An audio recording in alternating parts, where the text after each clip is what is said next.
Það ekki á hverjum degi sem ný rafbíll nær að koma manni raunverulega á óvart. Volkswagen ID.7 einn af þeim. Þrátt fyrir að tilheyra sömu fjölskyldu og Volkswagen ID.4, ID.5 og Volkswagen ID.3, þá akstursupplifunin allt önnur.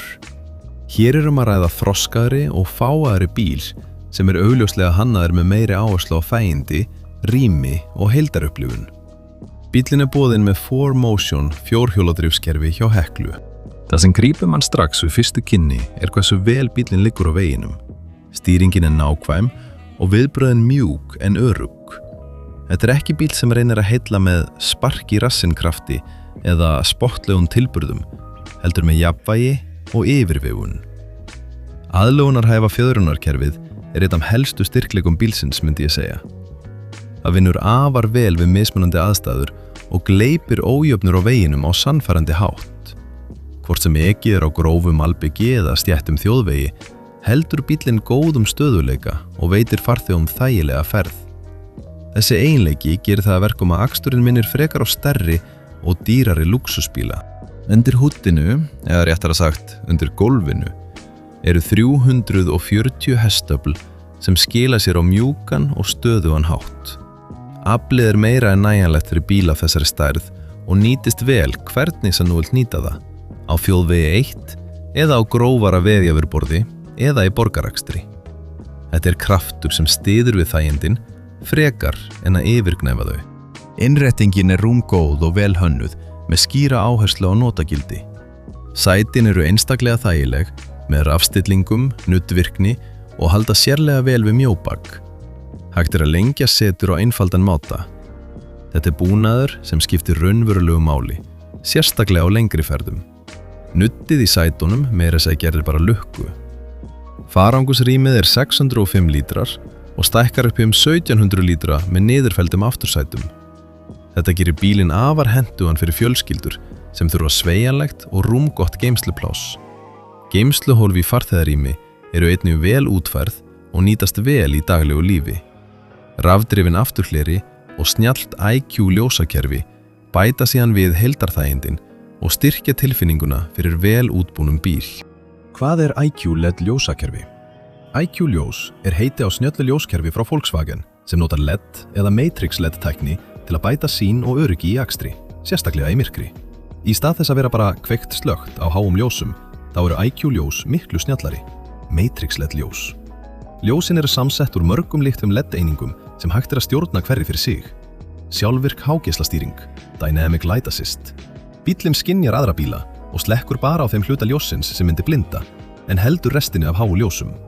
Beygjulýsing, Dynamic Cornering Light. Ljósin snúa sér með stýri eða vegi þannig að þú sérð betri í beygjum. Veður og hraðaaðlögun. Breytir ljósdreifingu eftir hraða, rigningu eða þoku. Og síðast en ekki síst, smá light show þegar þú opnar og lokar bílnum. Dregni upp á 560 km samkvæmt WAF LPT-staðli setur bílinn í mjög samkeppnishæfa stöðu. Fyrir flesta notendur þýðir þetta að daglegur akstur fer fram án áhyggja af hleðslu. Hraðhleðsla allt að 200 kW gerir kleift að bæta verulega við dregni á skömmum tíma, en 11 kW heimahleðsla hentar vel fyrir næturhleðslu. Þetta jafnvægi milli dregni og hleðsluhraða gerir bílinn að raunhæfum kosti bæði í innanbæjarakstri og á lengri ferðum. Ef leita á að veikleikum, þá liggur það helst í afþreyingarkerfinu. Þrátt fyrir að skjárinn sé stór og virkni mikil, þá vantar enn smá þróun í viðmótið. Útlitið ekki jafn glæsilegt og hjá mörgum keppinautum og notkunin gæti verið librari. Hljóðkerfið frá Harman Kardon stendur sig ágætlega, en miðað við verðflokk hefði mátt búast við meiri krafti og dýpt. Innstig mjög þægilegt í bílinn, þó svo að þetta sé fólksbíll. Hurðir opnast upp á gátt og frekar stórar án þess að vera þungar á nokkurn hátt. Plássið aftur í með eindæmum og gólfið slétt enda bíllinn byggður á rafpalli Volkswagen. Sætin aftur í þægileg og halda vel við bak og læri. Seturnar langar, þannig að þú situr djúpt í sætinu. Höfuðpláss mjög gott, jafnvel fyrir hávaksin einstakling af stærri gerðinni. Þá aðgengilegar Isofix festingar aftur í sem gera auðvelt að koma fyrir barnastól í bílnum. Aftur í eru síðan Harman Kardon hátalarar ásamt hefðbundum USB-C tengjum og stillingum fyrir miðstöð. Fram í eru sætin á pari við það besta í boði í fólksbílum og sportjaflingum í dag. Sérlega vel bólstruð og Alcantara-efnið fallegt. Framstólarnir eru rafstiltir og þú getur fundið bestu hugsanlegu staðsetninguna á einfaldan máta. Stýrið þægilegt og gott að halda Það er hægt að draga fram og ýta aftur, hækka og lækka eftir því hvernig þú vilt hafa það. Í stýrinu eru svo stillingar fyrir skinnvæta hraðastillin, fjarlægðastillingu, akreinastýringu og akreina vara. Við prófuðum hálf sjálfkeyrandi akstur á Reykjanesbrautinni og bíllinn höndlaðan með ágætum. Í stýrinu síðan skipt á milli fram- og afturgírs og hefðbundinn armur fyrir þurrkur og þess háttar. Mælaborð einfalt og sýnir vel það sem við eigum að sjá þar. Skýr sýn á hraðamæli og hleðslu og frábær uppsetning á head-up display. Þar má sjá stillingar fyrir skinnvætan hraðastilli, hraða að sjálfsögðu og stöðu rafhlöðu.